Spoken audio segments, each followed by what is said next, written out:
Shalom Bapak Ibu yang terkasih dalam nama Tuhan Yesus. Puji syukur kita bisa berjumpa lagi dalam program Makin Dekat Tuhan. Satu kesempatan yang indah Bapak Ibu Saudara kalau kita bisa menikmati hari yang indah bersama dengan Kristus.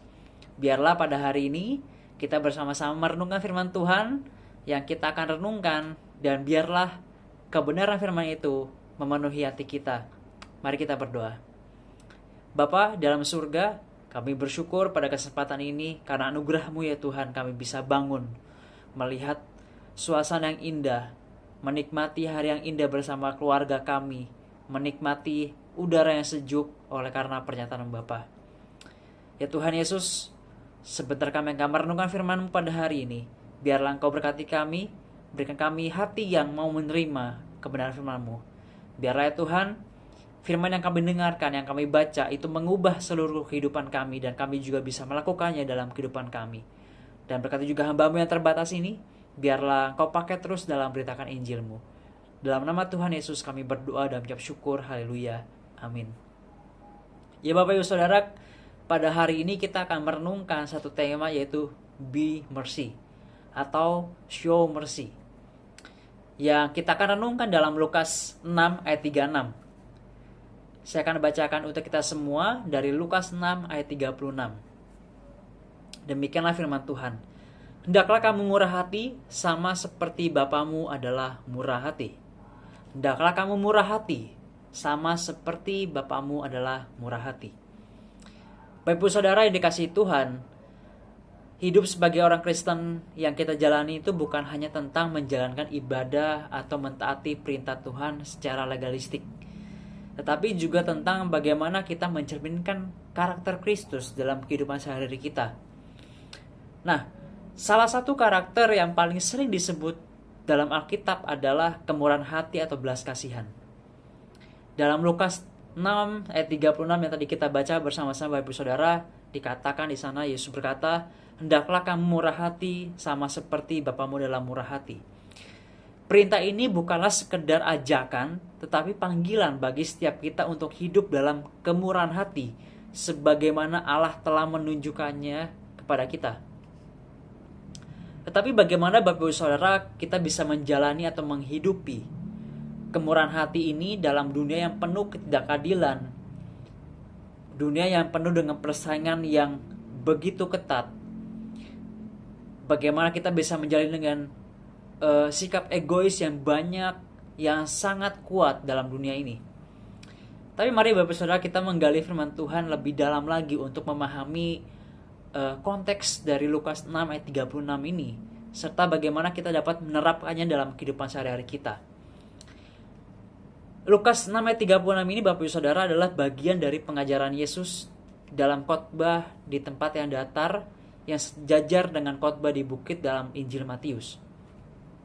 Dalam bagian ini Bapak Saudara, Yesus itu mengajarkan prinsip-prinsip dalam kerajaan Allah yang berbeda jauh dengan prinsip dunia yang kita jalani hari ini.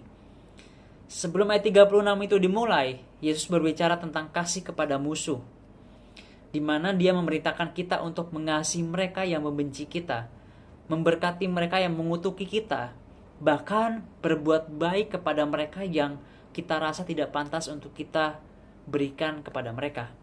Tapi itulah perintah Yesus. Lalu ayat 36, Yesus memberikan alasan utama mengapa kita harus hidup dalam belas kasihan itu, yaitu karena Allah sendiri adalah murah hati.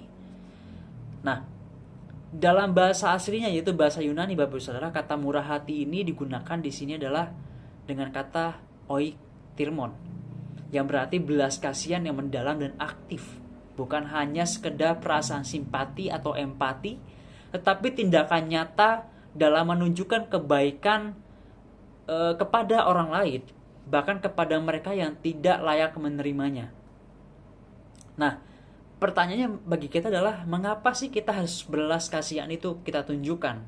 Atau mengapa sih kita harus menjadi orang yang berbelas kasihan? Yang pertama, karena kita telah menerima belas kasihan Allah itu sendiri. Alkitab mengajarkan bahwa kita semua adalah orang yang berdosa, yang sebenarnya layak menerima hukuman Allah.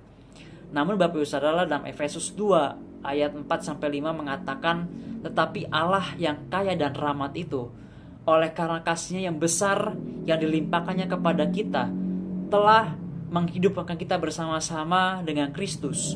Sekalipun kita telah mati oleh kesalahan-kesalahan kita, oleh kasih karunia kamu diselamatkan.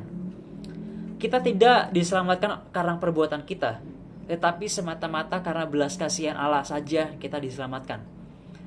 Jika kita telah menerima kemurahan hati yang begitu besar dari Kristus, bukankah Bapak Ibu Saudara seharusnya kita juga menyalurkan kemurahan hati itu kepada orang lain yang layak menerimanya? Yang kedua, kenapa kita harus berbelas kasihan? Karena belas kasihan menghasilkan kesaksian hidup bagi kemuliaan Tuhan. Ketika kita menunjukkan belas kasihan kepada orang lain, dunia akan melihat karakter Kristus dalam kehidupan kita. Dalam Matius 5 ayat 16 dikatakan di sana, hendaklah terangmu bercahaya di depan orang, supaya kamu melihat perbuatan yang baik dan memuliakan Bapamu di surga. Dalam dunia yang penuh kebencian, dendam, dan egoisme, kemurahan hati adalah kesaksian nyata dari kasih Allah yang hidup dalam kita. Bagaimana kita harus menjalani kesaksian itu dalam kehidupan kita bersama-sama dengan Kristus.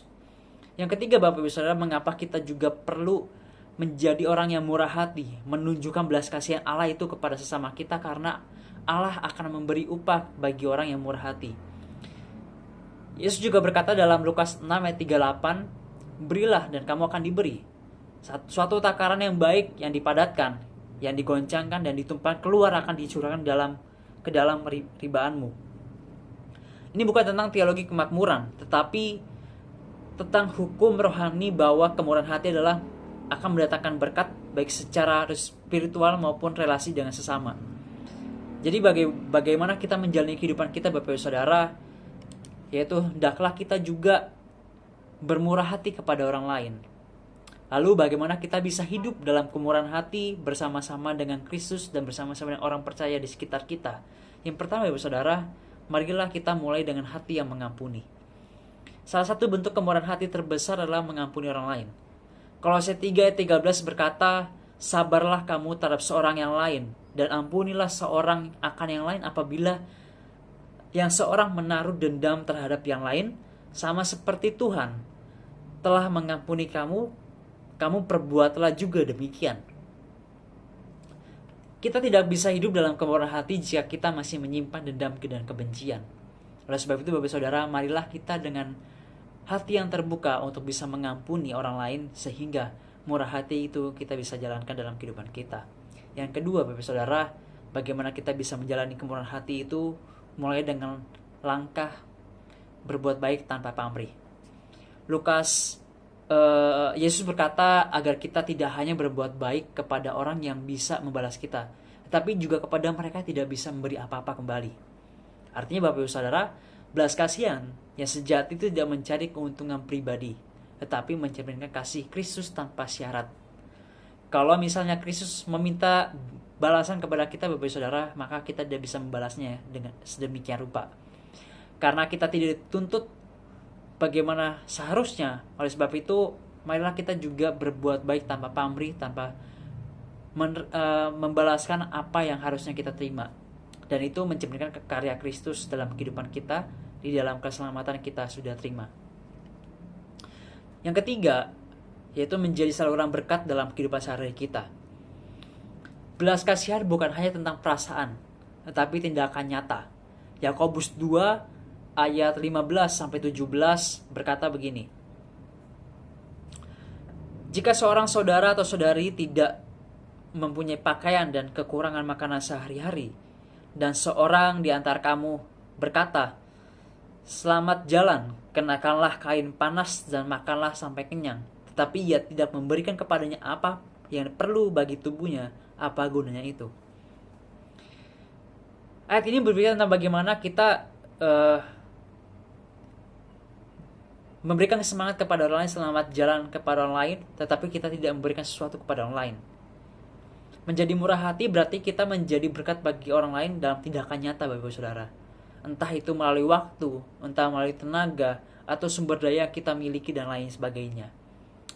Bapak Saudara, ada sebuah kisah seorang pria yang sedang berjalan di trotoar di sebuah kota.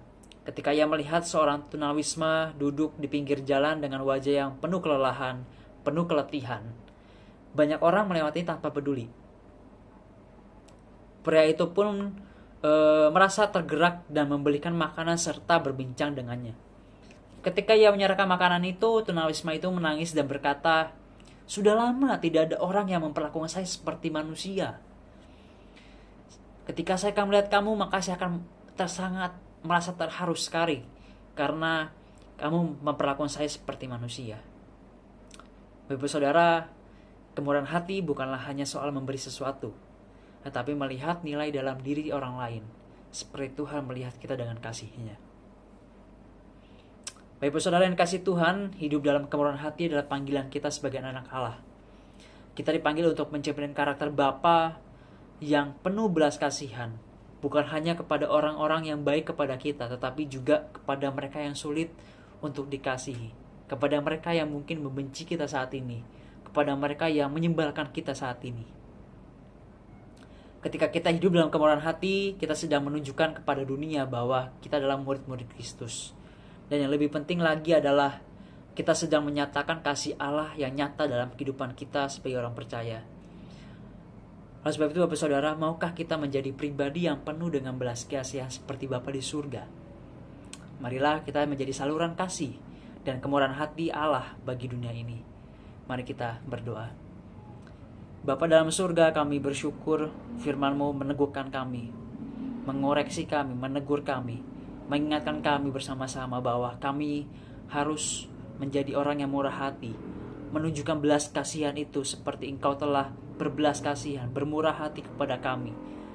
Ya Tuhan, biarlah Roh Kudus menuntun kami, menolong kami untuk bisa menjalani kehidupan hari-hari ini.